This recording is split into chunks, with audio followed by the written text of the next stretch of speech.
There are two big data points to watch out for this week. One has just passed, and that's US inflation. The other one is the start of the US fourth quarter earnings season out on Friday with the banks. All trade all sessions on the IG platform. Get those traded early Friday morning. Let's take a look at what we got in terms of the consumer price index in the States there, because this was one of the key points. And in fact, it's coming absolutely in line with expectations. So there's not been much market move. We'll take a look at the markets in just a minute, but sort of quickly run through these numbers. So we've got two main rates. The main inflation rate coming through, and this includes food and fuel, the volatile element, has come through at 6.5%, down from the 7.1% in November.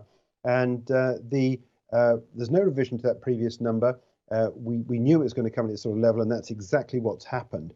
The core inflation rate you can see there on that list there, coming in at 5.7%. The same thing, in line with expectations. It's lower than the 6% we saw in the month of November. These are December figures for inflation in the States. I want to take a look at the charts and see what's happened.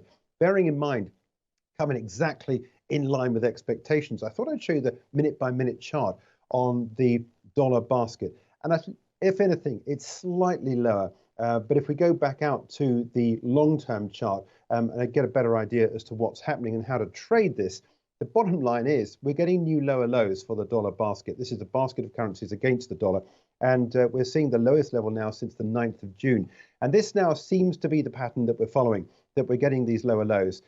If you are short on this, the next line to watch out for is 101.10, which were the lows we had back on the 31st of May. And you put your stop loss just above this line, prior line of support at 103.08. So your stop loss will be 103.50.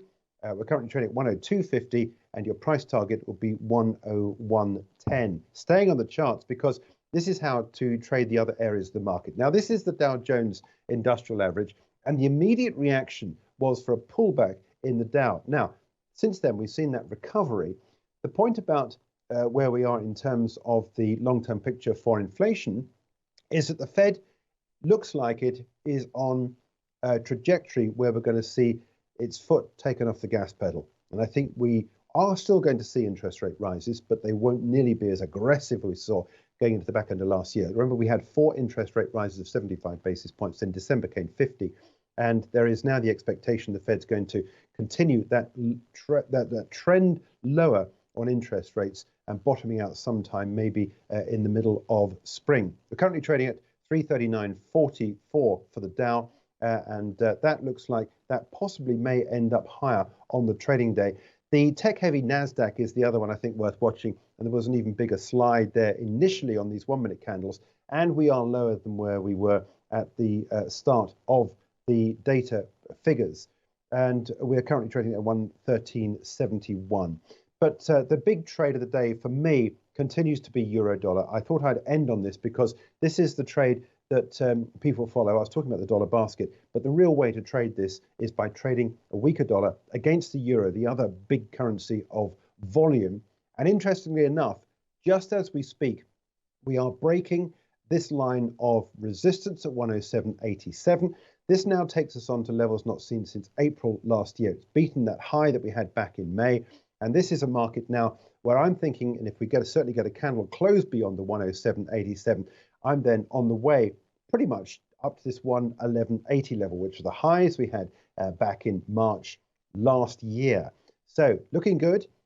Tomorrow morning on the early morning call, I hope you can join me at 7:30 because I'll be talking about this trade and we'll be putting a trade on my assumption that we're going to see a continuation of that weaker dollar. And that means money going into the euro, into sterling, into the Japanese yen. We'll take a look at all those tomorrow in the wake of this inflation data, which is coming absolutely in line with expectations. Just one other thing I'd say about this euro dollar trade is that we've just got a flip over now on the MACD, indicating momentum is now officially on the way up. It's beaten and it's past this red dotted line down here. So momentum is now on its way up. People looking opportunities to get in at a good level to buy this market.